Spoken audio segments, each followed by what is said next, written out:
What if I told you there's a brand new mod that could give Stardew Valley Expanded a serious run for its money? Welcome to Sunberry Village, an ambitious and charming overhaul that's quietly growing into the next big thing in the Stardew Valley modding world. For the past 100 in-game days, I've been living, farming and exploring every corner of this new world, from the mysterious mountain caves to the hidden shops tucked away in the forest. This video is of course packed with spoilers for characters, locations and even all the new items, so if you want to experience Sunberry Village fresh for yourself, maybe go check it out first and then make your way back to the video. Otherwise, buckle up because we're diving headfirst into one of the most promising Stardew Valley mods to date. The entire list of mods will be displayed in the description if you wanted to try them all out for yourself. If you enjoy this type of content, don't forget to like and subscribe to the channel. I do these videos a lot, so let's do this. For this playthrough, I chose the standard farm layout, and called my favourite thing Sun and Berries. I will be using a few helpful mods alongside the big one, such as UI Info Suite version 2 and Gift Taste Helper, purely for convenience of course. After collecting my package of parsnips, my first instinct was to check out the friendship tab just to see how many new NPCs there were. And my gosh, they do not hold back. Just look at all these new NPCs. I cannot wait to meet them all and see each of their different stories. Straight away I received a letter in the mail from Diala and Dira who would like to invite me to D&D's Cat Cafe in Sunberry Village, which sounded very exciting. Not just that, I received 5 mixed flower seeds as part of my free subscription to Shrooms and Blooms, which will be quite helpful early on. Before we delve into any of that, I cleared a quick area and planted my parsnips and flowers and made sure to water them all. The next goal I had in mind was to construct myself a handy chest, to which I found a completely new crafting menu, filled with new tabs and filters. Inside here I saw I could make a distiller using some iron, wood and sugar, which I could add free fruits or flowers to make syrups. This was going to be one of a load of different artisan machines introduced in the Sunberry Village mod. Whilst I remembered, I glanced at some of the collections tab to see a crazy new number of items I needed to ship off. Some of them looked very interesting indeed. I dropped off my tools into the chest and headed into town. By the bus stop I found a new piece of forage, the honeycomb and pelican mint. Since I had no energy and I've used it all up chopping trees, I chose to explore the new village right away. So, using this new path south of the museum, I could begin the journey down to the village. I did notice a new Junimo bundle, which required me to drop off 5 Junimo gems, which is said to be left inside artisan machines. Very strange. On my way I found a frilly gilly, which is described as a magical mushroom, and I wandered into the town.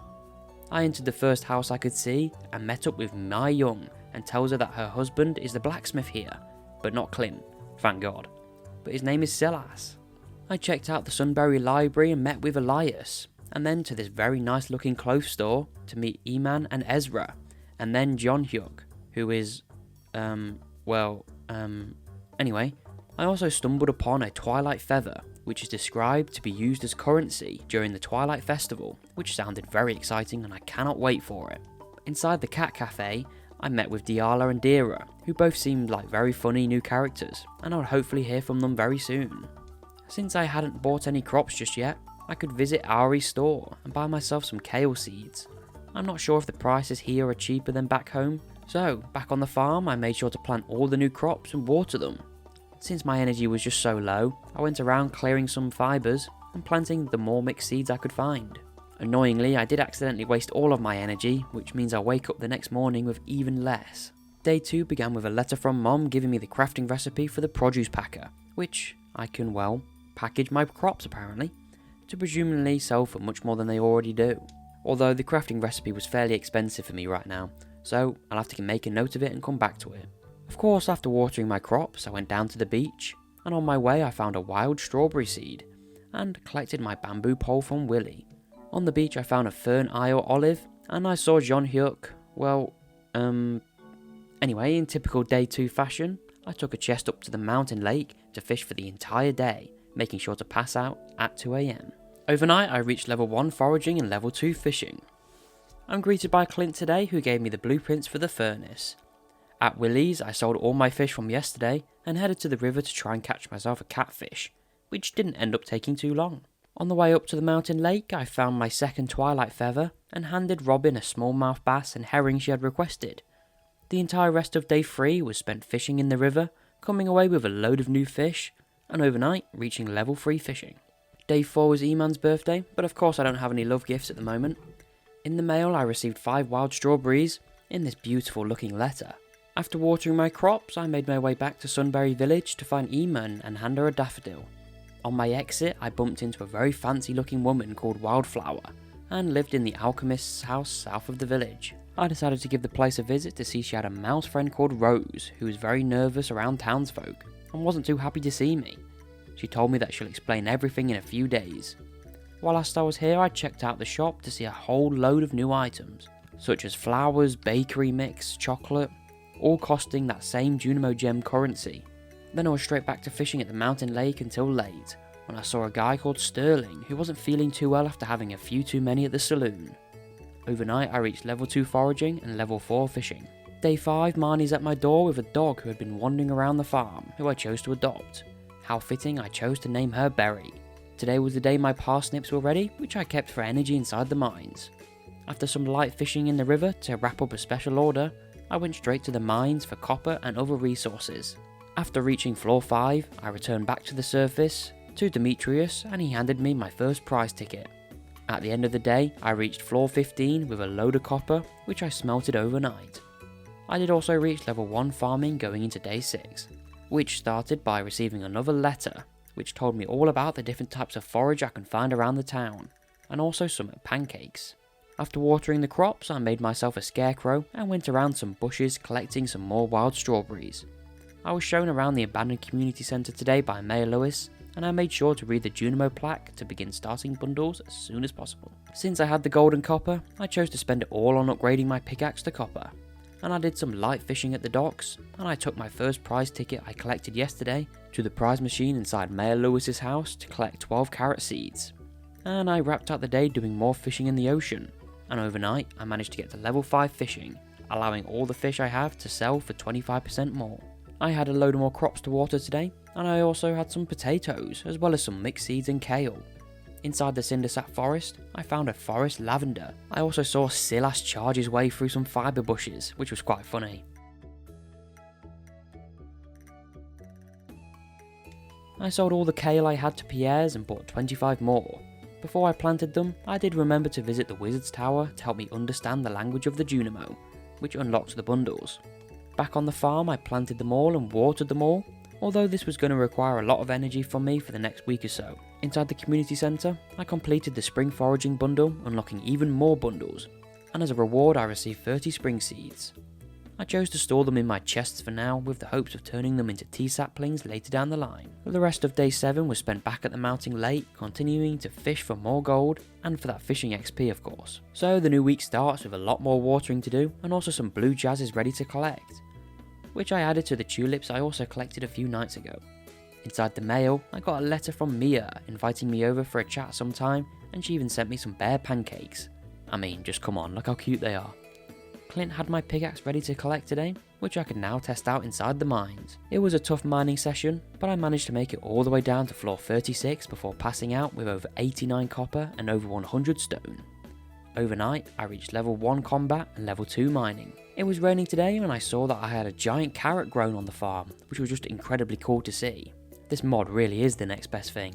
In the mail, I was told by Wildflour that using the new artisan machines, I can receive the Junimo gems. This was something I had to start doing now in order to buy things from her shop, and also to donate it to that strange bundle I found on day 1. After chopping the giant carrot, I received 23 in total, which will be great energy inside the mines. On floor 46, I found a new party hat, which I chose to wear for now, although it does look quite stupid. At the end of the night, I made it all the way down to floor 56 and leveled up in mining and combat. Day 10 began with a lot more watering and smelting a load of iron I'd obtained yesterday. Today was Vincent's birthday, so I gave him a daffodil as a gift, and went to the museum to donate a few more artifacts, and to also smash open some geodes at Clint's.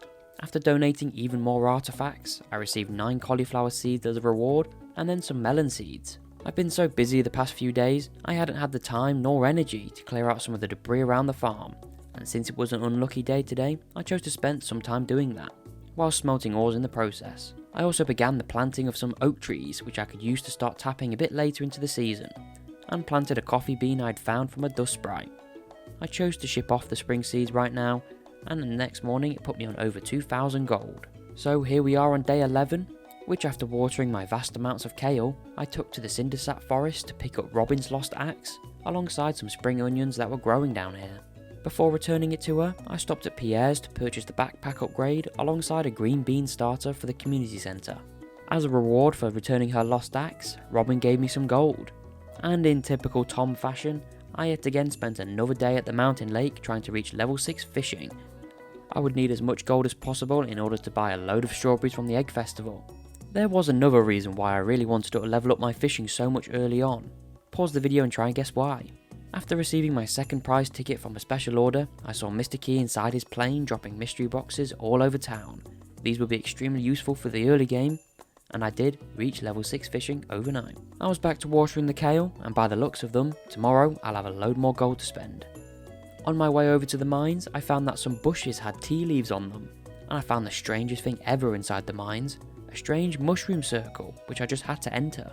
Upon stepping inside, I was transported to a mine level that had a load of trees and various gems and geodes. It was also covered in these strange mushroom houses, but it did give me a load of ores and gems, so it certainly was a pleasant surprise. I made it all the way down to floor 65 with a load more resources, and with the backpack upgrade, it meant I could carry a bunch more items rather than leaving them in the chests. I shipped off all my fish and diamonds to try and get as much gold as possible for tomorrow's egg festival. So yep, that means spring 13 is the day of the egg festival, but before then I had a load of kale and a cauliflower which boosted me up to level 3 farming. As most people know by now, I wanted to reach level 6 farming before the summer season in order to craft quality sprinklers to be able to grow a butt-ton more crops. I had 6,800 gold, and after doing some quick maths, I would be able to buy 68 strawberries. So before going to the festival, I laid out the areas and watered them. Luckily when I arrived, it found out I could actually do 6,800 divided by 100, which meant I could buy exactly 68 strawberries. I did take the time to talk to every villager, including those from Sunberry Village, in order to complete the Meet Everyone quest. Over on the Sunberry Village tables, I met a strange character called Moon, a fellow Junimo, which reminded me a lot of Apples from the modded series, which if you haven't checked out, go watch it. After this one's done of course. After some intense egg finding, I managed to win first prize and received the straw hat, which in my opinion looked much better than this party hat. The last task of the day was to plant all the strawberries down, and then the realization hit me that I would now have to manually water all of these crops for the entire rest of the season. So day 14 was the start of that long process of watering, but with some hard work and dedication, I'll have sprinklers in no time. Today was Ezra's birthday from Sunberry Village, so I gave him a wild strawberry, which didn't even up his friendship. Of course it was also Hayley's birthday today, so I gave her a wild strawberry as well, which she definitely did not like, and by the look of her face, she was this close to throwing it back in my face. I spent the entire rest of day 14 inside the normal mines, managing to get to floor 80 and collect my pair of Firewalker boots just before passing out. Overnight I reached level 5 mining, which was a good milestone, and I took the perk which allows gems to be found in pairs. In the mail I received a letter telling me all about giant crops, and they had sent me some forest lavender seeds which could also be giant. Of course I had already seen the giant carrot, and I cannot wait to see all the other ones that can be giant as well. After taking the long process of watering, I planted them in a 3x3 pattern and hoped to see them grow into a giant crop over the course of the spring season. I wasn't messing around today, and I dived right back into the mines to try and reach the bottom. Annoyingly, I actually got taken out by a slime on floor 87, which set me back a bit, with Linus coming all the way down to save me. What a legend, true friend of the farmer. Luckily I still got down to floor 100 where I could collect my first star drip of the playthrough, and my mind was filled with thoughts of sun and berries. With not much time left in the day, I did get down another 5 floors before returning home and passing out on the farm. Today I filled my inventory with all sorts of things ready to donate to the community centre, artifacts, geodes and copper bars as well. At Clint I sent off my axe for an upgrade to copper, and I sold all 6 diamonds I had found, and I did the long process of opening my geodes and donating all the new artifacts. And as a reward at the museum, I managed to receive my first starfruit seed. In Pierre's I gave Caroline a daffodil to try and start working towards the tea saplings. And inside the community centre, I dropped off a load of fish to the fish tank bundle and returned home to empty my inventory. Determined to finally reach the bottom of the mines, I worked my way through and made it all the way down to floor 115, leaving only 5 more floors left in the morning. Today it was Ripley's birthday, another new character from Sunberry Village, so I made my way over to her ranch and gave her a daffodil, which she ended up liking. Of course, I had to reach the bottom of the mines today, and by the afternoon I had done it and collected the strange skull key from inside the chest on floor 120. I made another run to Clint's to open my first mystery box, which gave me a farm warp totem, and I donated a bunch more items to the community centre, and before the museum shut, I donated a ruby. The rest of day 17 was spent resetting floor 81 of the mines to get as much gold and copper, and overnight I managed to go all the way to level 7 mining. On my way into town, inside a dig spot, I found a wild red onion, and since it was Pam's birthday, I gave her a parsnip, which is a love gift for her, upping it up straight to 2 hearts. At Clint's, I picked up my copper axe and sent it right off for an upgrade to steel. I was then to the ocean to get some seaweed for a secret money making method I have planned, and I spent the entire day here returning home to smelt some iron and gold ore. Inside the Cindersap forest, I found another piece of forage, the sun cannoli almond, and I took a bunch more geodes to Clint's, which gave me a load more artifacts I could donate to the museum. For some reason, I chose to sleep in early today, but that means we are on to day 20, and I received a mushroom log in the mail, which will be great for a renewable source of mushrooms.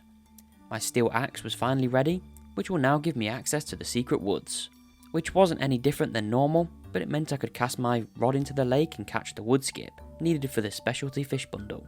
In the afternoon, I took a load more items to the community centre, such as the stone, wood, and the newly obtained hardwood to finish up the construction bundle, unlocking the boiler room, which I already had all the materials to finish, such as copper, iron, gold bars, monster parts, and then a few gems to finish the boiler room. This meant tomorrow I could use the minecarts to traverse around the valley, and with the addition of the Sunberry Village, the minecarts were going to offer something even better than normal. I watched the Junimo place the first star in, and begin to chase me out the community centre. It was Shane's birthday, so I purchased a quite expensive beer from the saloon and gave it straight to him. To wrap up the day, I cleared out a load more debris and trees and expanded the tree farm. I made sure to watch the cooking show this morning to learn how to make radish salad. This was also the first day of my strawberry harvest, which was able to put me on nearly level 5 farming. I sold all my strawberries at Pierre's and put me on 9.6 thousand gold, and for some crazy reason, I decided to spend it all on 48 kale, giving me so much more watering to do. Over at the community centre, I completed the spring crops bundle, collecting some speed grow, and when I said I had a lot more watering to do, I was lying, as I had enough resources to make 12 sprinklers, which meant I can grow all of this kale at no extra energy cost. Back in Sunberry Village, I was doing some more exploring to find an abandoned building, which I'm sure I'll be able to restore at some point. Whilst up here, I found a cave entrance and met with Ophelia, who warned me about the dangers of the mines, and wanted to confirm whether I had some basic combat training with Marlon yet. Funnily enough, it was her birthday, so I gave her a daffodil before checking the Sunberry mines out. From what I could see, there was a load more resources down here, such as copper and gems, but there were also a lot more enemies that do a lot more damage. On floor 2, I stumbled upon a new rock which gave me a sunrise orb, which can be opened at blacksmith. On floor 4, it was a mushroom floor with a load of moving mushrooms, which dealt a lot of damage. On this floor I found a resting place with a tent, but since it was already very late into the night, I had to rush back home before I passed out, managing to get home just before 2 AM. Overnight I achieved level 4 farming, unlocking the preserves jar. In the mail, Shane had sent me the crafting recipe for the marshmallow mixer, yet another new artisan machine I would have to test out at some point. I did have a few cauliflowers ready to collect, which gave me enough experience to reach level 5 farming. Clint had requested an emerald, which I gave him this morning, before asking him to crack open the sunrise orb, to receive 9 sunberry seeds that could be planted in summer. Out of the second one, I received a sunset orb, which gave me 3 pieces of copper. Whilst here, I sent off my pickaxe for an upgrade to steel, and cracked open the remaining geodes for more artifacts for the museum. Back in the community centre, I dropped off a few more items and began clearing out more trees and stumps on the farm. Since I was already running out of chest space, I had to make another one to store all these new items from the Sunberry Village. I did have a Nautilus shell to drop off at the community centre, which I'd picked up from the travelling cart a few days ago. I wrapped up the day smelting more ores and choosing the Tiller perk and Gatherer perk, giving me a 10% boost in crop sell price and the chance at double forageables. On day 23, I received a kitchen mortar in the mail, which I could make flowers, which I chose to place inside the house just for now, and when I got the house upgrade, I could properly lay them all out. I wanted to test it out, so I used a nut and put it in the machine. At the end, I received an almond flour and almond milk, But more importantly, I received a Junimo gem, which I needed for the bundle in Sunberry Village. On my way to the village, Mayor Lewis accidentally caught me rummaging through the garbage, and I spoke to Mia, who told me she was ironing the boys' suits for the flower dance tomorrow, which I'd completely forgotten about. The day was spent clearing more trees and debris back on the farm and smelting a load more gold bars. Which brings us to day 24, and that meant another gift in the mail.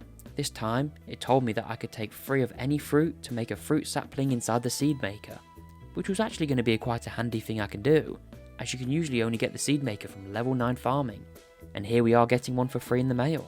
Just as a reminder, my coffee plants are still growing great, and I'm storing all the coffee beans until I had kegs to brew my very own coffee. Since it was the day of the flower dance, I did some watering and smelting before making my way over there. As with all the mods, it was nice to see the Sunberry Village lot here in their flower dance outfits. The only person I felt I had enough hearts with was Shane, but after I asked him, he said no, which meant I had to sit on the sidelines and watch everyone have fun. I'm not sure why it says that was fun, because it clearly wasn't. I was sat there on my own, totally not crying. But on to day 25, which was another strawberry harvest, allowing me to reach level 6 farming. In an artifact spot, I found my first lost book, which was a surprise as we were already 25 days in, and I'd usually have found one by now. I patiently waited outside Clint's to send off my watering can for an upgrade to copper, and now I could take the minecarts over to Sunberry Village, which would save me so much time walking. Back by the mines, there was a heart-shaped lake, which I could see had some new fish swimming around in, so I must remember to return with my fishing rod to catch them all. I did check out the blacksmith there, but there was no one at the desk. I chose to do some mining here, as it was such a great source of copper and gems. Just look at all of this on floor 5 of the mines. This time, I made it all the way to floor 7, which had a load of different enemies, which packed a punch. So I didn't stick around too long, and planned to return once I had better gear. It was raining on the morning of day 26, and after checking the travelling cart and saw it sold some seafoam pudding, I could finally begin my plan to make a crazy amount of gold. Before that, I headed to Robin's to build a fish pond for the first part of the plan, and then it was the Legend. The Legend is a legendary fish that can only be caught in springtime when it's raining and required a fishing level of 10, but with the seafoam pudding, it gives you a +3 boost, meaning I was able to catch it after a tough battle. Once my fish pond builds, I'll be able to house it in its new pond, and its roe will make over 5,000 gold apiece. Back in the normal mines, I could visit this strange area once again to collect a bunch more resources. The plan for the remainder of the day was to reset floor 41 for some iron, while smelting a bunch of bars on the surface. The kale I had planted under the sprinklers was ready today, which gave me a load more farming experience, and also sold for a decent amount as well. I sold it all at Pierre's, and allowed me to crack open some geos at Clint's. Whilst I was here, I sent off my pickaxe to upgrade to gold, and then waited patiently outside Emily's house to hand her an aquamarine for her birthday, which upped her straight to 3 hearts. I was then all over Sunberry Village to try and find Jumana, but I couldn't find her at all. For the first time, I ventured into the inn inside Sunberry Village and met with Ophelia once again, letting me know that she has a farm plot north of here, which is actually for sale. And by the looks of it, it looks very spacious and expensive, but really cozy. I cannot wait to purchase this and decorate it later down the line. Although it would set me back 150,000 gold, which was nowhere near right now, but it was something to look forward to nonetheless. Finally, I did find Jumana, and I gave her a dandelion, upping her straight to 3 hearts, since it was a love gift. So here we are, the final day of the season. It was time to prepare for the summer season, so I collected all my gold and iron bars, and after smelting some quartz, decided to place the Legend into its new fish home. And with all the resources, make a bunch of quality sprinklers, which I spent the entire day laying out. This was how the farm looked before I went to bed, ready for a load of summer crops. So today marks the official start of the summer season, and we have a lot of strawberries that had perished overnight, which I had to clear out first thing. It was nice to see the fish pond starting to turn a greenish colour, which let me know everything is working as intended.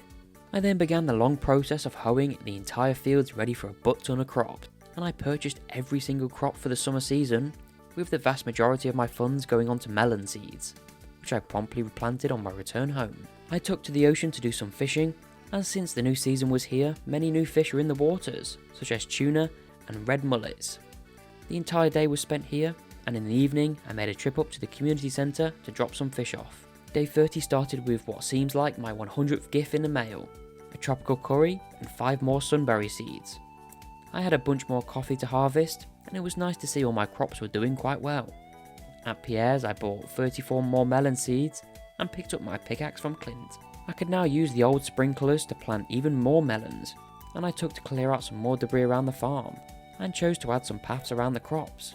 It had been a while since I received them, but in day 31 I saw the forest lavender finally turn into the giant crop, which just looks so cool, giving me 17 in total. My legend fish pond had also produced its first roe, which I could place right into a preserve jar to begin aging and making me a butt ton of gold. It was also nice to see a load of bushes now had wild raspberries on them, which give you a good amount of energy. Most of the day was spent at the mountain lake to catch a bunch of new fish, such as the sturgeon, and that I could use to complete a bundle inside the community centre. Since the energy was low, I used it on clearing debris around the farm and making one more tapper. Overnight I managed to make over 3.7 thousand gold from the various items, and at Robin's I asked her to build me a coop, as I would need to start housing animals to complete the community centre in 100 days. Even more fishing today, and I was able to complete the crab pot bundle inside the community centre. From a tree I found a Woody's secret book, which makes trees have a 5% chance at doubling the wood it drops. And at the end of the night I reached level 6 foraging, unlocking the crafting recipe for the lightning rods. Day 33 started with a trip to the travelling cart, although since I had no money I wasn't sure how I would have paid for things anyway. And back in Sunberry Village I met with Jumana, who was watering her garden and was promptly interrupted by Anima, who wanted some food. Then after handing my young a gold quality leek as a love gift, Silas comes running from out of nowhere to hand his wife Mi Young a nice new bracelet. These two seem such like a nice lovely couple. Inside Jumana's flower shop, I saw some Callia lily seeds, which I just had to buy to see what they grow into. I did notice a new fish in the river here, so I took some time to fish it up, finding out it was a sea cow. Back in Pelican Town, I handed Jonghyuk a birthday gift, which upped him straight to 3 hearts.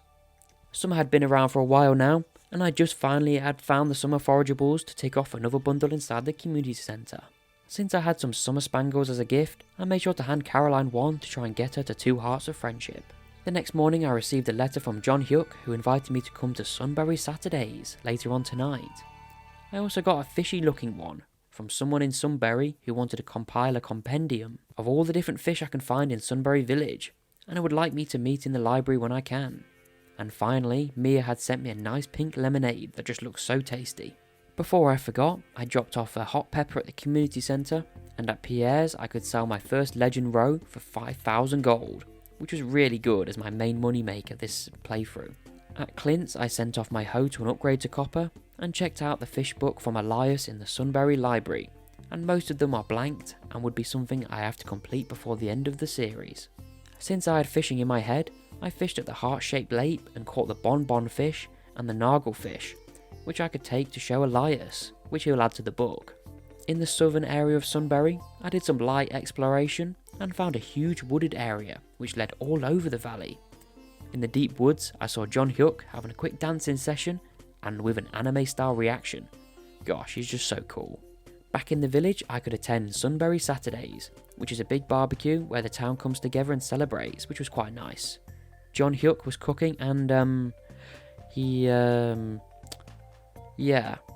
I asked him whether he needed some help, and I played a short mini game that involved handing out the correct meals to the correct people. Although since I wasn't listening of who ordered what, it was quite difficult and they weren't too happy about it. But in the end, everyone got the right food and it was a great night. Day 35 starts with a trip to the travelling cart, and I considered buying the walleye here, but I chose not to. Since my new coop had finished building, I could buy 2 chickens from Marnie's to move in. I took a lot of time today to clear out some trees and rocks across the farm before heading to bed. So, the start of the new week brings more sunshine and a small trip back to the community centre to drop off a few more items. Clint had finished upgrading my hoe to copper, and I handed an orange to Gus for his birthday, and I bought some more seeds from Pierre's.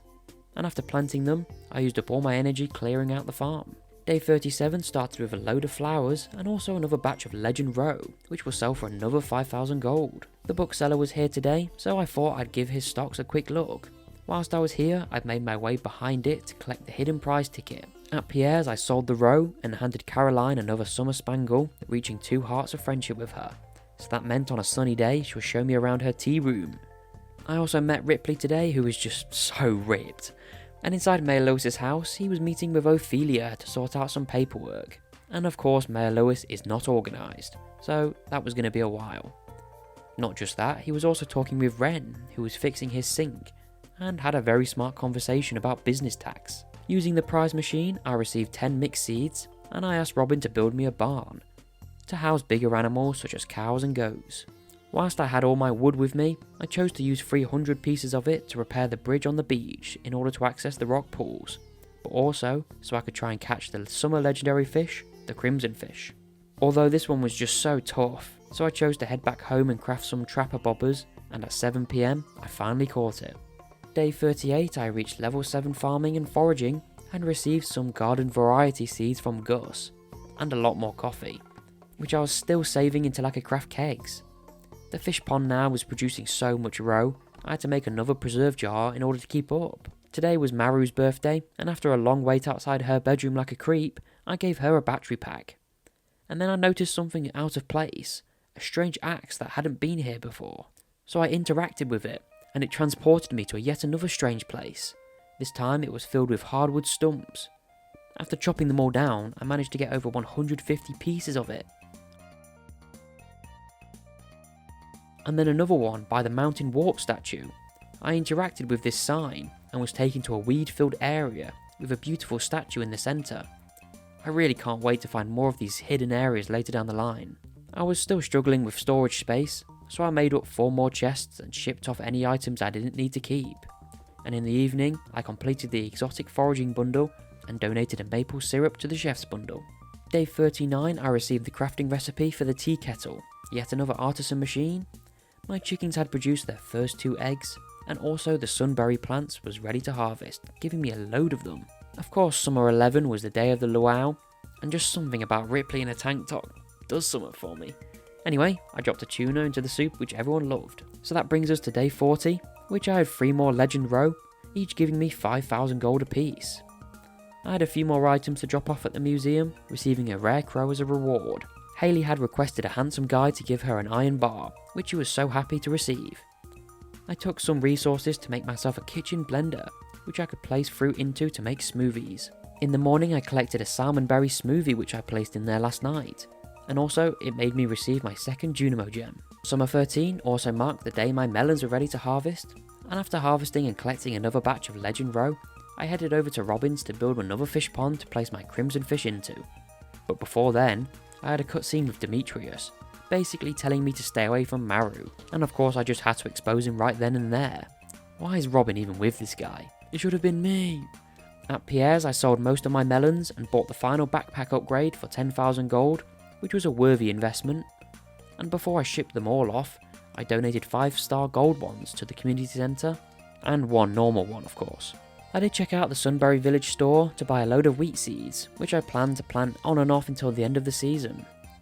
It had been a while since Wildflour had invited me over to her place, and by the looks of things, she was most certainly happy to see me. She explained to me why Rose the mouse was so afraid, and other members of the village.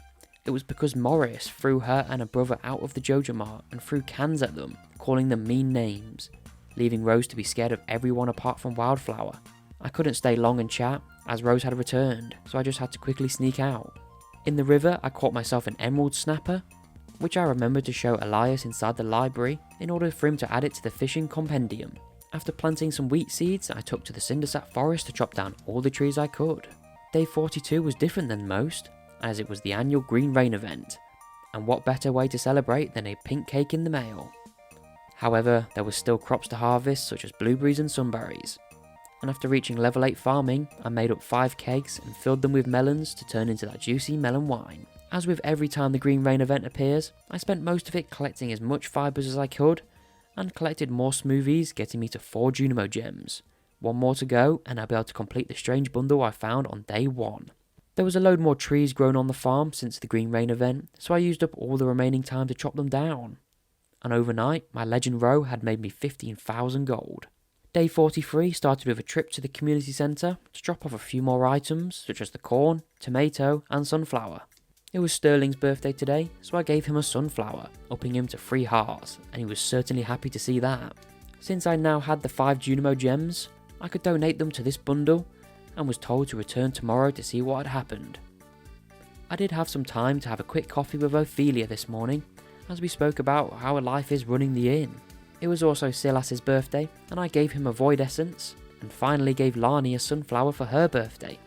And I had a cutscene between her and Sterling, which made things pretty clear that they used to be a thing, and they somehow had no idea they both lived in the same village. Yeah, so that was quite awkward.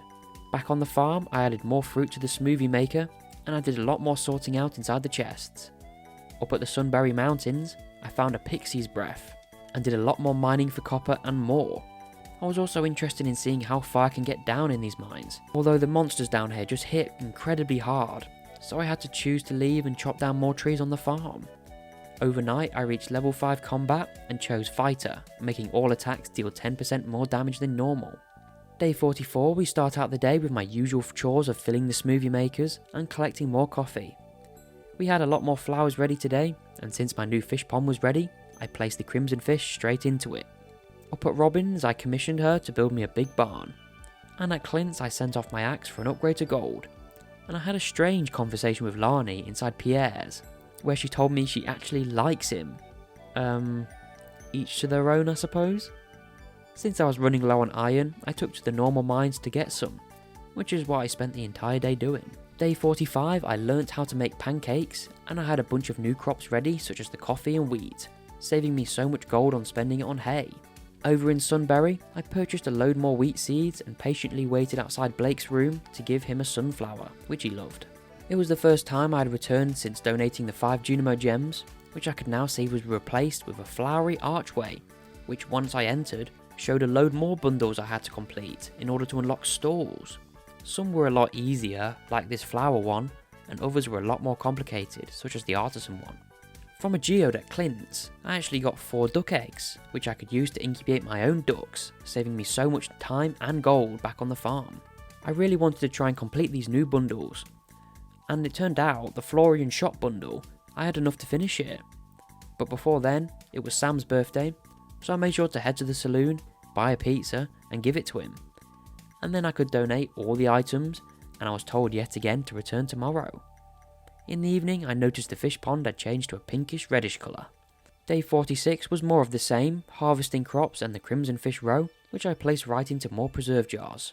Over at Clint's, I picked up my new gold axe and sent off my watering can for an upgrade to steel.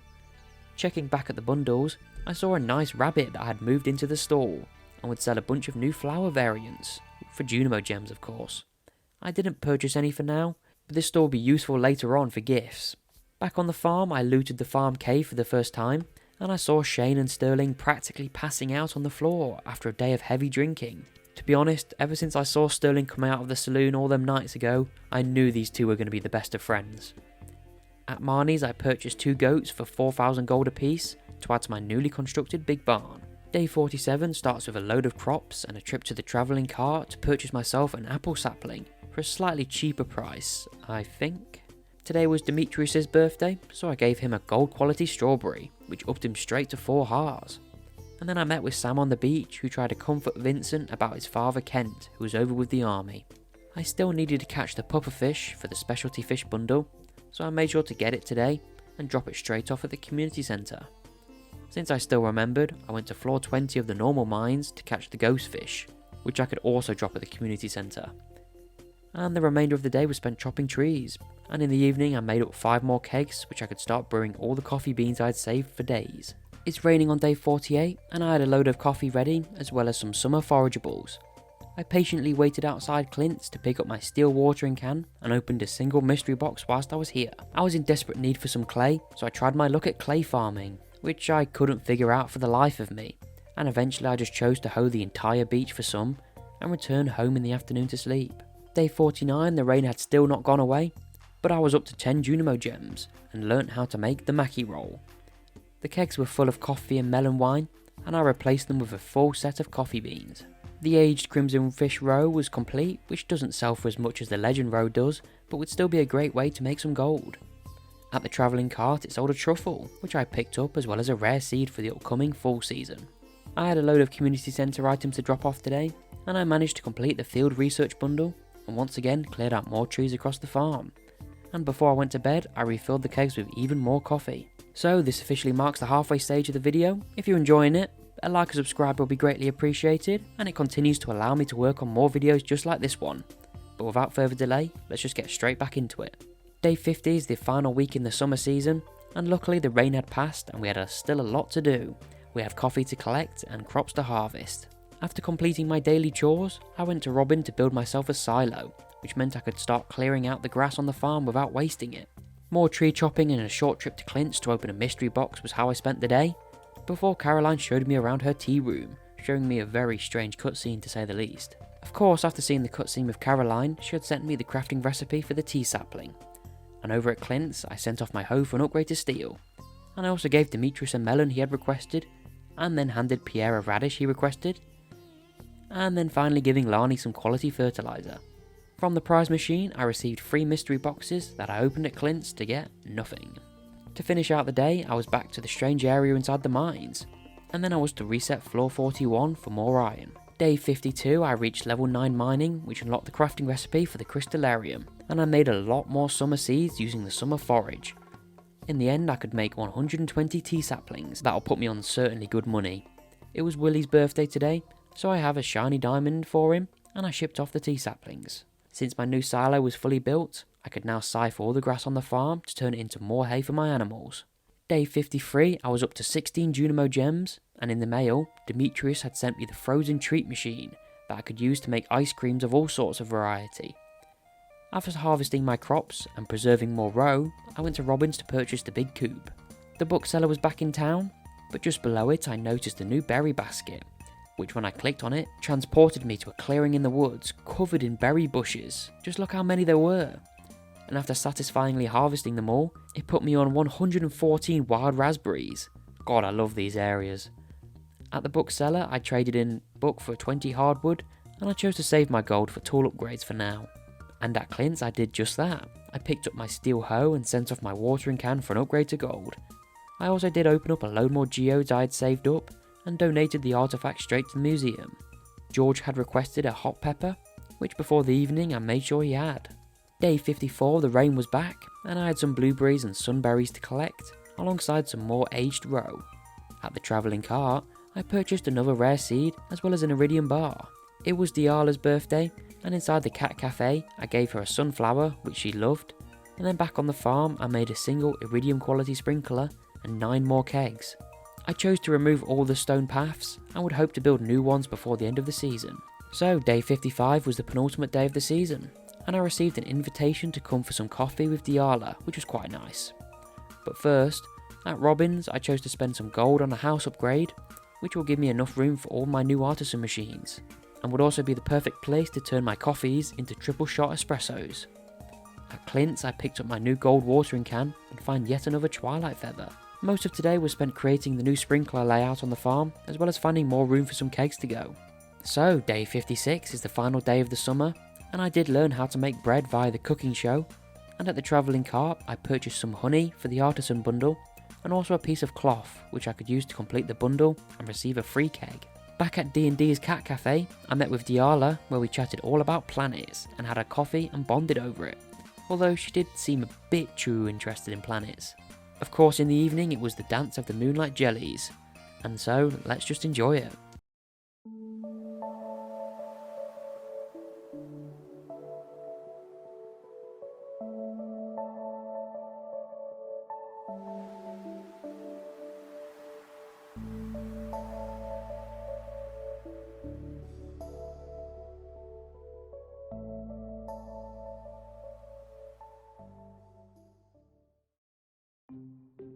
So day 57 marks the official start of the fall season, and I'm greeted by Emily at my door, giving me permission to use her sewing machine at her house to turn cloth into clothes, which was a nice offer.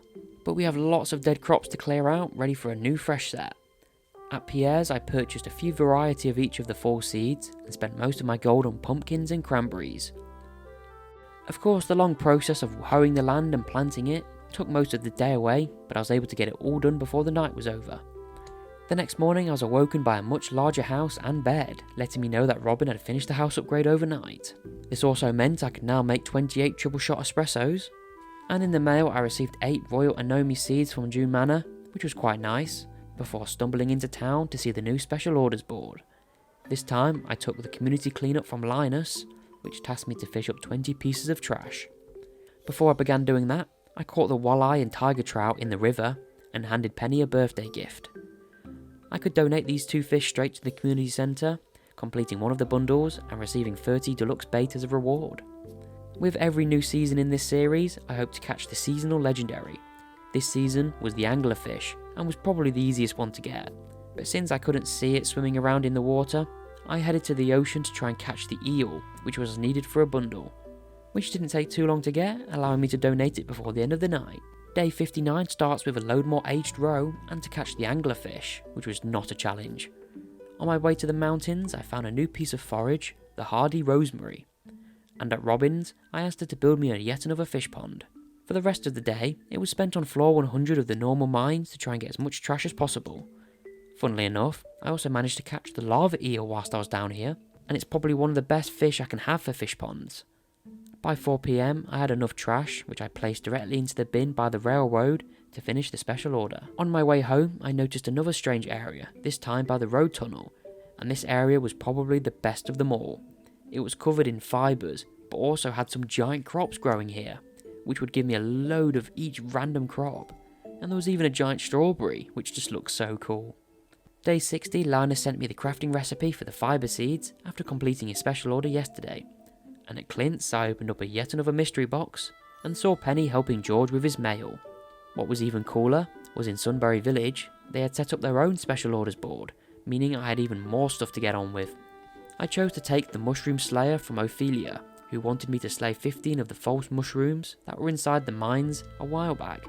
Before that, I checked out the blacksmith to see Silas was actually here this time, and I could purchase any of each of the bars, but for a cheap price. I know where I'll be coming from now on for all of my ores and bars. I spent the entire day in the mines, trying to slay as many false mushrooms as possible. Annoyingly, there was no way to actually reset these mines, so I'd slayed 14 out of 15, meaning I'd have to get one more in the morning. In the morning, my new fish pond was ready, so I added a new sign, finding out that you can actually place the sign on the fish pond itself, rather than in front of it. Never knew that. And I added the lava eel into its new home. I'll have to build a 4th one for the anglerfish. The first thing I did was return to the mines to slay the final false mushroom to finish off the special order. Out of a geode from Clint's, I received 2 lunarite potions, which would give me a +3 mining and +4 defense, which would be quite useful inside the skull caverns. At the beach, I gave Elliot a pomegranate for his birthday and bought the big chest recipe from Robin in order to help me reorganise the chest system that had gotten very messy over the course of the last few weeks.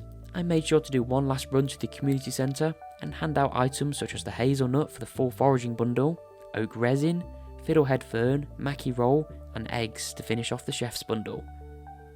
And I chose to spend 5,000 gold on one of the vault bundles.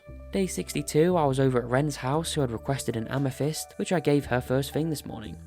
I also saw she had a nice bathtub, which I rudely decided to have a swim in. At Pierre's, I bought 25 sugar in order to build one of the new artisan machines, and I made the distiller and the frozen treat machine for ice cream, although it says to use frozen tears as fuel. I also made a marshmallow mixer, although I have no idea what ingredients I needed to put in there. The best thing about all the artisan machines is that they can actually be joined together to form a nice long kitchen counter. I was able to start making blueberry ice cream, and I was able to turn raspberries into raspberry syrup. I cannot wait until I have a load of these in sheds, yielding me an infinite amount of Junimo gems.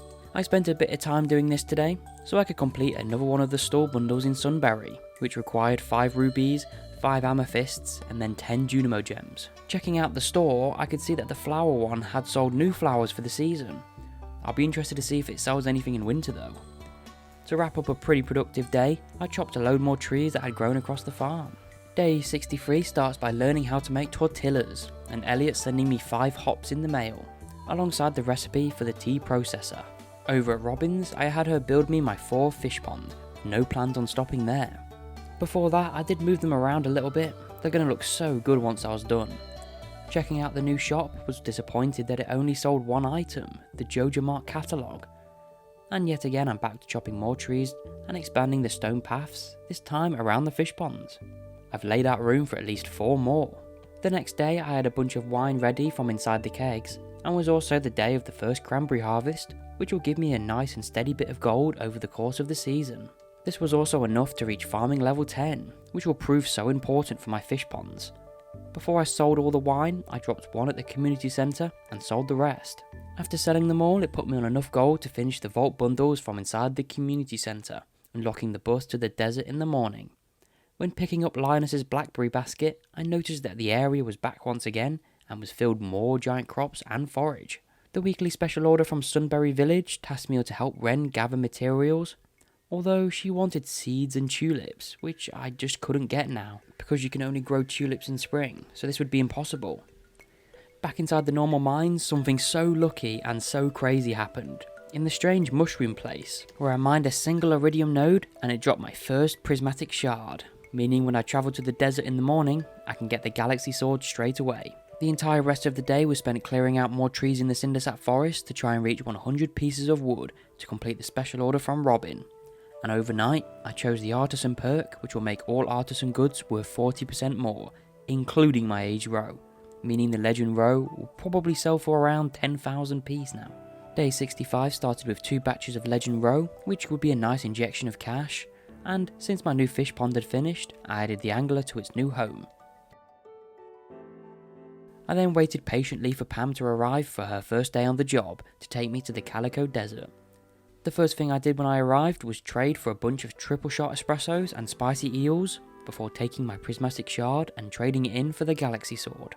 I did find a new piece of forage, the wild cacao pod, and walked into the oasis where Sandy was very happy to see me and was glad the bus was back up and running to help her business out. I did remember to bring my fishing rod in order to catch the sandfish before popping a spicy eel and beginning my journey into Skull Caverns. It wasn't a bad run in the end. I managed to get to floor 25 before quickly warping back home, and overnight I reached level 6 combat. Day 66 began with a trip over to Sunberry, where Lani had let me know that her new graphics card has arrived, and I was there to hand Maya a triple shot for her birthday. After catching the sandfish, I was now fully able to complete the fish tank bundle and would unlock panning.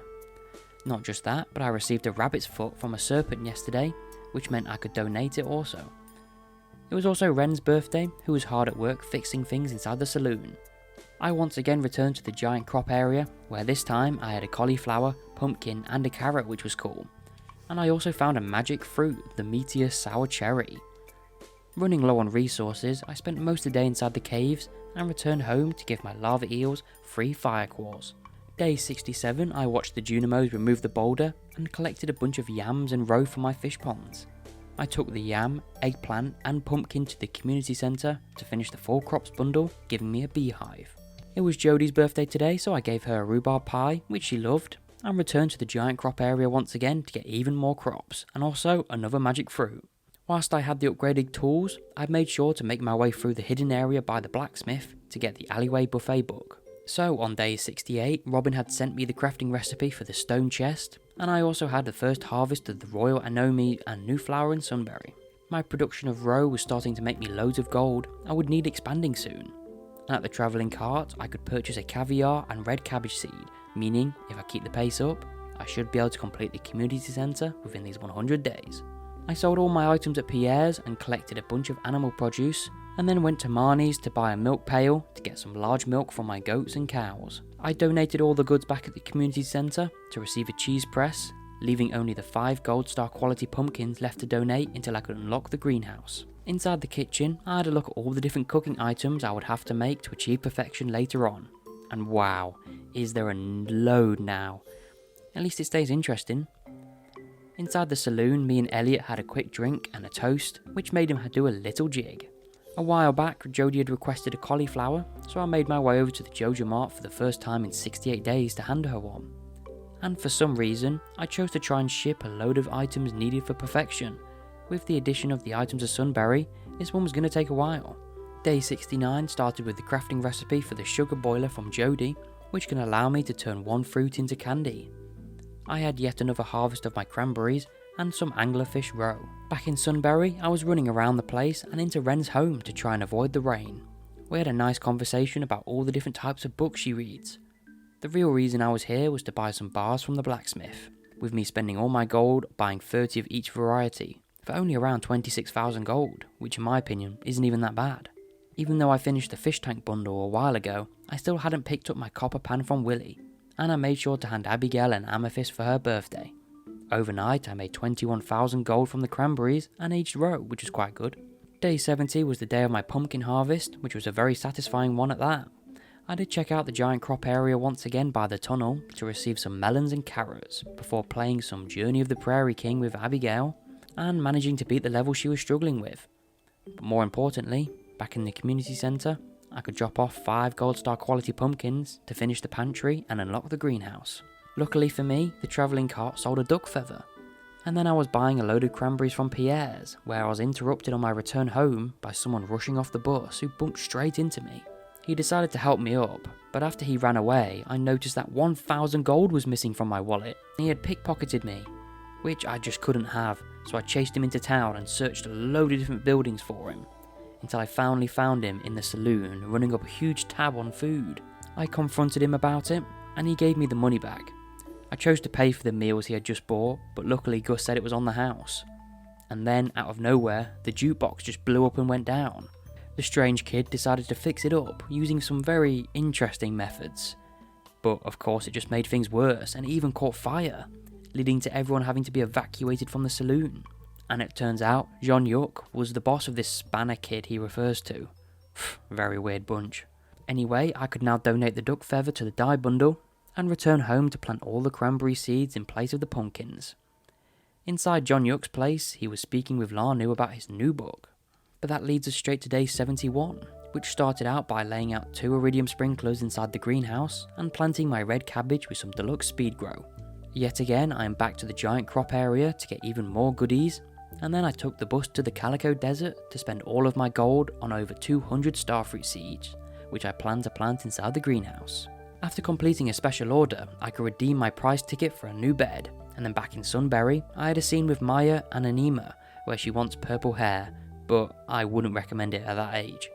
At the special orders board, I chose Maya's new sword, which would require some aquamarines, frozen tears, and iron bars to complete. At Ari's market, I bought a carob sapling that I'll plant inside the greenhouse. Back on the farm, I laid out the entire greenhouse with iridium sprinklers and planted a bunch of star fruits, and I did decide to add the quality sprinklers on the side to maximise the space. Day 72 starts with a bream in the mail and was the day of the Stardew Valley fair, which I made sure to bring a load of rare items to display. This Grange display got me the first prize, and after some light gambling, I had enough star tokens to buy myself the second star drop of the series. It was raining on the morning of day 73, and I had a load of beets ready today. The special order from Pelican Town this week was Emily's Rock Rejuvenation, so I gave her all the gems she had requested to tick that one off. Back in Sunberry, I listened in on a conversation with Dira and Diala, and they were talking about the bad experiences Diala had with her family. And then I spoke with Blake, who was struggling in classes, so I decided to go for a little walk together and talk it all out. Venturing to the second floor of the library, I found Elias with an empty museum collection, and he now sat me the task to try and find a rarer selection of items only found in Sunberry and donate them to display. For now though, I headed into the Sunberry mines to get even more aquamarines for the sword special order, and in the evening I placed 4 more preserve jars down from the prize machine. Day 74 was yet another cranberry harvest, and it was Marnie's birthday, so I gave her a pink cake to celebrate. Since I had enough friendship with Marnie, I could now enter her room and collect Mayor Lewis's purple shawls, and for the first time probably ever, I actually gave them back to him. Of course, he was apparently confused on how they got there. Yeah, sure Lewis, whatever. After opening some geodes at Clint's, I donated an ancient seed to the museum. After managing to find 2 yesterday inside the Sunberry mines, I chose to plant them straight inside the greenhouse with some deluxe speed grow, and then I was back to Robin's to upgrade my coop to the final level. It had been some time since I cleared debris on the farm, so that's exactly what I did to round out the day, before returning to the Sunberry mines for more aquamarines in the evening. At 4:19 I was visited by Evelyn, who reminisced about what the farm used to look like years ago, and she gave me a garden pot to plant crops indoors. Marnie had requested a cave carrot for her animals, which I promptly gave her first thing this morning. I was then to Pierre's to give Caroline a pumpkin for her and Abigail to carve for Spirit's Eve. At the community centre, I dropped off 3 apples to receive a heater, leaving only the red cabbage for the friendship bundle. Then I'm to the frozen levels of the mines to try and find the 5 frozen tiers for the sword special order, which does end up taking the rest of day 75. I received the flower arranging table this morning from Lani, as well as 3 bottles of cream. After tending to the normal farm chores, I went back to Sunberry Village to drop off the 5 aquamarines, 5 frozen tiers, and 15 iron bars to finish off the special order. I was then back to Robin's to ask her to build me the final barn upgrade, and for the Sunberry Museum, I had 2 items I could drop off. Day 77 begins learning how to cook glazed yams, and today was the first giant cranberry harvest, which will sell for a crazy amount of gold at Pierre's. It was Dira's birthday, so I gave her a call which she loved, and at Marnie's I purchased a heater for the barn, and spent the rest of my gold on rabbits and auto grabbers. Today I chose to start making some of these Sunberry artisan machines, which started with the tea kettle, then the arranging table, and an ale keg. Then I placed them all at the back wall of the house. I made up 27 more kegs using all the resources I had, and since I didn't have much space, I chose to place them just down here for now, until I had the gold to build myself a shed. I filled these kegs with all the remaining coffee beans I had, and before the end of the night, I went to the giant crop area once again for more crops, and filled the kegs with pumpkins and melons, before making 22 more triple shot espressos. In Sunberry Village, I witnessed the strangest thing happen. Diala and Dira were experimenting with some magic things when they accidentally summoned a full-on demon, Rihanna and Aika, who were now moving into the village, which cannot be a good thing. Let's hope I'm pronouncing their names right. South of the village, I gave Wildflour a poppy for her birthday, which she went kinda crazy for. I also found out she actually sold different flower variants here as well, so I chose to buy a bunch of ones that can only grow in the winter. At Clint's, I picked up my gold hoe and harvested the red cabbage from the greenhouse. This allowed me to complete the friendship section of the community centre, giving me a seed maker. Back in Sunberry, I met with Wildflour, where she showed me a bit of rare forage that I can randomly find around the place, and I was to let her know anytime I find it. At the special orders board, I chose Grub Help, which tasked me to slay some grubs, which shouldn't be too hard. Day 79, I had yet another cranberry harvest, and met with Gus, who wanted to give me a mini jukebox while he was stirring some interesting dish. The Pelican Town special order was prismatic slime, so I reset the floors in the mine to try and find it, and luckily for me, I found it in the late afternoon. On my way to the Wizard's Tower, I saw Rose the Mouse and Linus bump into each other, and at first she was terrified, but began to find out he wasn't like Morris, and Linus even invited her over for dinner. Inside the Wizard's Tower, I saw Silas of all people helping out the wizard, and I gave him the prismatic jelly. In Sunberry, Wren was fixing her car, and Spanner, of all people, tried to help out and fix it once again, and to no one's surprise, he ended up setting it on fire. Day 80 means there were only 20 days left until the end of the series, and I had a load of Age Row to collect, and also 9 starfruit seeds from inside the greenhouse. It's George's birthday today, which means I could hand him a leek, which he loves. And at Sunberry, I listened in on a conversation between Leanne and Dira, before going upstairs to have Diala give me a tarot reading about my future love.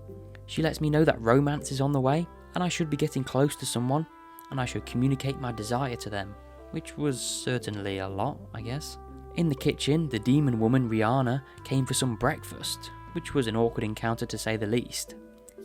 Over in the southern area, I saw E-Man by an abandoned barn, which she is also unsure who it belongs to, but judging by her reaction, she knows a lot more than she lets on. I wasn't there for that. The real reason I was here was to head to Wildflour's shop to drop off the 5 pieces of magical forage I had accumulated over the course of the 100 days. And also to buy a load of different items from Rose, such as the chocolate and cookie dough mix, although I still don't have an idea what to do with it. Back home I tried to use the cookie dough mix on all the different machines, although it wouldn't work, so I just stored it away in the chest for now. In the evening, I was over at Jodie's for dinner, which was a nice way to end the day. I did overhear a conversation at night between Mayor Lewis and Marnie about keeping their relationship a secret. That leads us on to day 81, to which I receive a letter telling me that there will be the Twilight Festival starting tomorrow, and to remember to bring all the Twilight feathers I've accumulated over the course of 100 days. Not just that, but I also received the recipe for the candy jar, yet another artisan machine. I'm going to have so much fun with these down the line.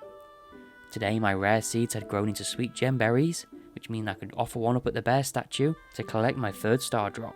Just north of the statue, however, I did notice a new path had opened up, which led to another one of these strange areas with all sorts of items.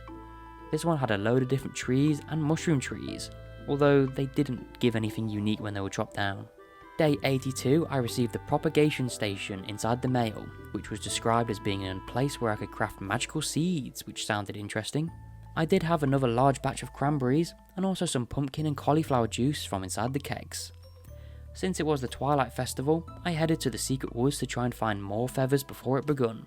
However, all I found was Wildflower, showing off even more magical forage to me, but she appeared to be talking to an invisible Junimo she called Sprout.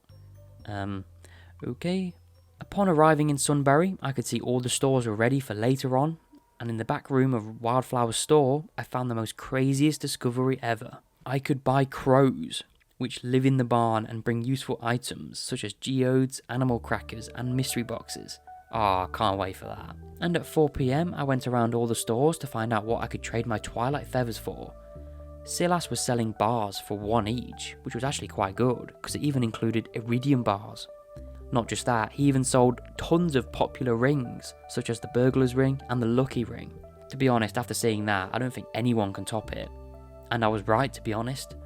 Other stores had artifacts, some had flowers, some had seeds and saplings, but in the end, I just had to trade for the 20 iridium bars, and the Lucky Ring, and I also chose to pick up 5 preserve jars from Aries' store, and I chose to buy myself a new hat, the Jester hat, which suits me because I am a clown. And with the final 11 feathers, I traded them all for gold bars. And just wow, this festival is probably my favourite. Dare I say even better than the ones from Stardew Valley Expanded and Ridgeside Village? Day 81 was spent doing some of the end of season chores, and then heading over to Robin's to build myself yet another fish pond, and to pick up a workbench whilst I was here. Since I couldn't enter the town today because of Spirit's Eve Festival, I took the minecarts to Sunberry to explore some areas I hadn't explored yet, and I managed to find a large wooded area with some fruit trees. Since I was running out of things to do, I went back to the giant crop area to get even more crops, and even an ancient seed, which was so random and unexpected. And in the evening I headed to the festival, made my way through the maze, collected my golden pumpkin, and then headed home. So day 84 marks the final day of the full season, and it begun with harvesting more cranberries before heading into town to send off my pickaxe for an upgrade to iridium. Then I was to the normal mines to complete the special order from Sunberry, which tasked me to slay 30 grubs. And that was pretty much everything worth mentioning. So now, on to winter. Well, here we are, the start of the first winter in the series, and also the final 15 days until the end. But this is a summary of the next 2 days, to save on time of course. And I was able to fully finish the community centre, just donating the final winter forageables. So that means we are on day 87, and we had so much still left to do. Over in Sunberry, Wren was over by Rihanna's home to fix up the water boiler, which had frozen because of the cold weather. It took her some time, but she was able to get it back up and working, although Rihanna wasn't too impressed. It was also Rose's the mouse birthday today, so I gave her a pink cake which upped her straight to 8 hearts. And it was really nice to see Rose getting used to the townsfolk again, with Jumana and her bonding over flowers. Funnily enough, it was Rihanna's birthday today, so I gave her a red mushroom already reaching 6 hearts. And to finally wrap up today's gift giving, I handed one to Linus. Back on the beach, Wren was back fixing more things for Elliot, where they both discussed all sorts of things, such as fanfics and how different people are treated. Inside Willie's store, he showed me around the old boat, and so I took 5 iridium bars, 5 battery packs, and 200 pieces of hardwood to fix it up. Back home, I sorted my inventory out in order to travel to Ginger Island in the morning, and since I didn't have a melon or wheat seed, I chose to make them using the seed maker. I'll need these for the frog later down the line. In the meantime, I collected some more roe, and I did forget to mention I caught the glacier fish in the first 2 days, and I added it to the fish pond collection. Since that was the last legendary fish, I wasn't sure what more I could add to them. Day 88, I patiently waited outside Clint's to pick up my new iridium axe, before taking the boat to Ginger Island. I do love getting here in winter, as there isn't really much you can do back home. Inside the jungle, I picked up my first golden walnut alongside some tent kits. On my way north of the island, I collected a load of golden walnuts and headed into the volcano to collect 2 more. Back on the shore, I gave the parrot 10 golden walnuts to give me access to the island farm. Straight away, I cleared out an area to plant my 3 crops and even found my first snake vertebrae, which was quite handy. I spent a lot more time here collecting golden walnuts before nearly dying to these tiger slimes. It was late and I didn't really want to attempt the gem puzzle because I just hate it so much. I set up a tent and spent the night. Day 89 started by giving the parrot 10 golden walnuts to build a bridge to the dig site. Here I could use a bomb to free Professor Snail from inside the cave, unlocking his field office, which I'll have to find a bunch of bones across the entire island to donate. Back at Marnie's, I chose to buy 2 pigs, using up all of my gold to move into the barn. They won't be able to produce truffles this season, but I'm getting them now so they'll have enough time to grow up. I did also commission another house upgrade a few days ago, and I spent some time today moving everything back around, and in the end it looked quite nice. Day 90 I collected another batch of oak resin for my oak trees, and yet more roe for my fish ponds. At Robin's I commissioned a shed to be built, which will finally give me a proper place for all my kegs to go. I did move my chest area just to the right of the farmhouse, using mostly big chests this time, surrounded by a workbench. It took most of the day to move everything over, but this new setup will make everything much easier from now on. Day 91 began with a trip to Pierre's to hand Caroline a gold quality summer spangle for her birthday, and then inside the museum to see Penny leading her class well, and to also drop off one more artifact. Back on Ginger Island, I cleared out the entire dig site and found my second snake vertebrae, which was just so lucky. Where was this look in my Ginger Island video? You should go check it out if you haven't already, of course. I had a bunch of winter forageables ready to collect, which I turned right back into more. Inside the kegs I finally had a batch of starfruit wine ready, meaning gold won't really be a problem now. Although we are still very far away from that 10 million gold golden clock. I made sure to refill them all with more starfruits before heading down to the Cindersap forest to participate in the Festival of Ice. And to no one's surprise, I managed to win first prize and I went to bed. Day 93 I picked up Cave Patrol from Clint, which tasked me to slay 50 skeletons, and I opened a few more geodes at Clint's and dropping off any new artifacts at the museum. In Sunberry, I picked up Help Feed Ray special order, which wanted me to give Ray various foods or else she'll go insane. I told you this demon was going to be a problem, guys. Although, looking at all the things she wanted, I couldn't get any of these, so I'll be unable to feed her. Sorry guys, your problem now. Back at the desert, I bought a load more starfruit seeds, which I was able to plant and water on the island farm using some iridium sprinklers and some deluxe speed grow. Day 94, I had another large batch of starfruit ready from inside the greenhouse, and it was nice to see my ancient fruit was still growing nicely. Over at Robin's, I asked her to upgrade my shed to a big one immediately, and then headed north to see that there was a train passing through, which took ages to get through, but I did drop a pair of leprechaun shoes. At the desert, I had to purchase even more starfruit seeds to replenish the ones I just harvested. And in Sunberry, me and Leanne went on a nice walk to talk all about everything, which was quite nice, but it was also her birthday, so I gave her a triple shot espresso. And back at Silas's blacksmith, I bought a load more copper bars since I was running out, and they were pretty cheap here. And then I went back to the desert to spend all of my gold on more starfruit seeds. And to wrap up the day, I gave Sebastian a frozen tear for his birthday. Day 95, I had some new flowers to collect and also a load of roe to preserve and ship off.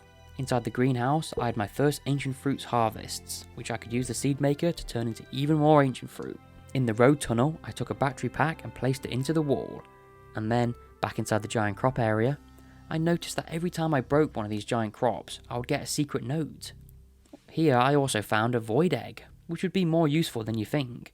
So for now, I was able to place it into the incubator and waited it for hatch. Following the quest, I took a rainbow shell to the train platform, then I put 10 beets in Maya Lewis's fridge, and then I dropped off a solo essence to the dragon, to then finally check my log pile and receive the casino club card. To wrap up the day, I took some monster musk to the normal mines to try and slay 50 skeletons to complete the special order. The bookseller was in town today, so I took some books to trade them for some wood, and then I chose to buy The Way of the Wind Part 1, before heading to the pier to participate in the annual Squid Fest. I did give Emily an amethyst, which Clint had asked me to do, which was strange as always, but you know, he's a strange guy. Which brings us to day 97, which I had a load more oak resin, which I could make more kegs, that I added to the newly built shed. At Robin's, I asked her to build me, yep, you guessed it, another fish pond.